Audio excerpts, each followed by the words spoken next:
बिस्मिल्लाहिर्रहमानिर्रहीम अस्सलाम वालेकुम। की हाल है भैन भाई? अल्लाह पाक तुहानू खुश रखे, सलामत रखे। जेड़े परदेस भैन भाई ने अल्लाह पाक उन्होंने अपनी हिफ्ज़ो मान रखे। जेड़े बीमार ने अल्लाह पाक उन्होंने शफाए कामला अता फरमाए। जेड़े बेघर ने अल्लाह पाक उन्होंने घर देवे। आमीन सुमा आमीन। इस दुआ दे नाल असीं अपना व्लॉग शुरू करने। मैं अज बना रही हाँ मटरां वाले चावल, तो मैं उसकी रेसिपी तुहाडे नाल क्या शेयर करा। मैं प्याज पाए ने पतीले च। हुण मैं ले ने 1.25 किलो चावल। किलो चावलों के तकरीबन पूरा 1 पाइया घ्यो पैंदा। ए हुण इहदे च घ्यो पाने आ।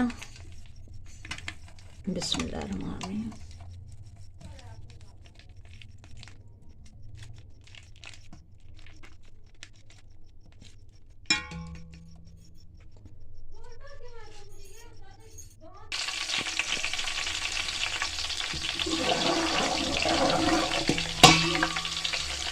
प्याज़ां नूं ब्राउन करने आ।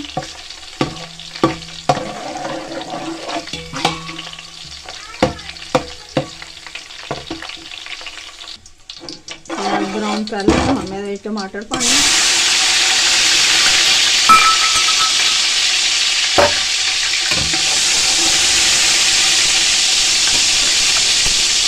लहसुन अदरक का पेस्ट है, पेस्ट करना।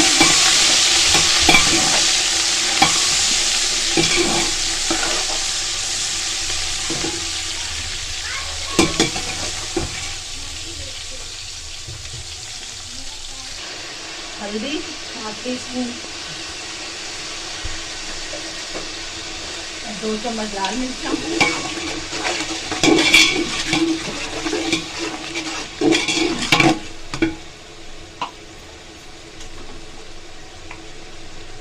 नमक ऐड करना है 1 चम्मच, 2 चम्मच नमक दे पानी है।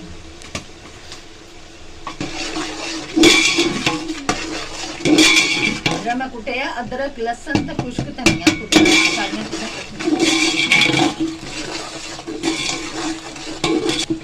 हरिया मिर्चा ने मैं आधी चो कट ला के 10-12 हरिया मिर्चा लेना।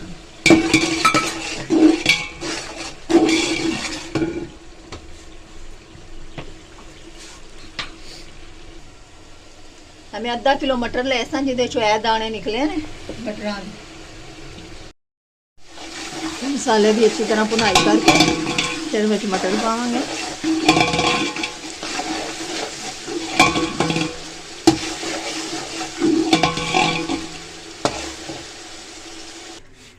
चावल मैं तो साफ कर लेने अच्छी तरह।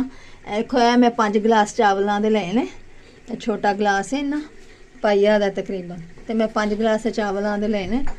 तो मैं 10 गिलास पानी पावांगी। जी नवीं पकाने वाली ने उन्होंने अंदाज़ा नहीं होता कि किन्ने चावल तो किन्ना पानी पाना। उन्होंने लिए समझो एक यूजफुल टिप है कि जिन्ने गिलास चावलों के लैनगियां उस तो डबल उन्होंने पानी पाना। मसाले की भुनाई हो गई, हम ये ना मटर ऐड करने। मटर धो के नहीं आते ने।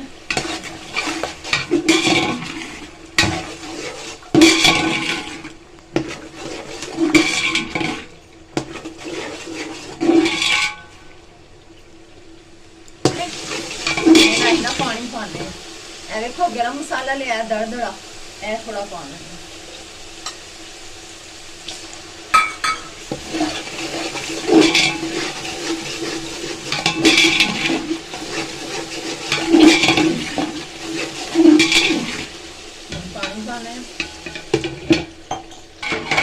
पानी पा दिता है, हुण इहनूं रख देने। हले जरा गड़क लग ले तो मटर गल जान, फिर चावल पावांगे।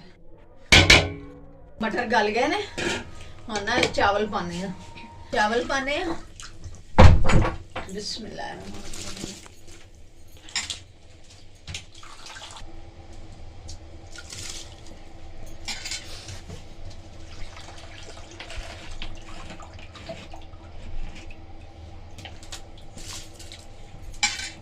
सारे चावल इस तरह ना मैं पानी दे विचों ना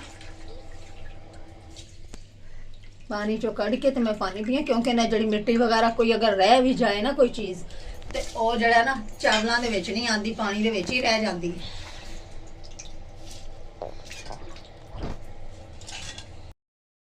चावलों का पानी बस हम खुश्क होना है।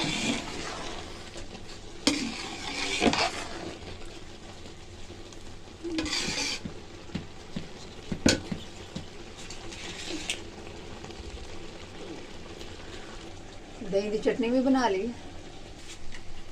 बस हम चावलों में दम देने हैं।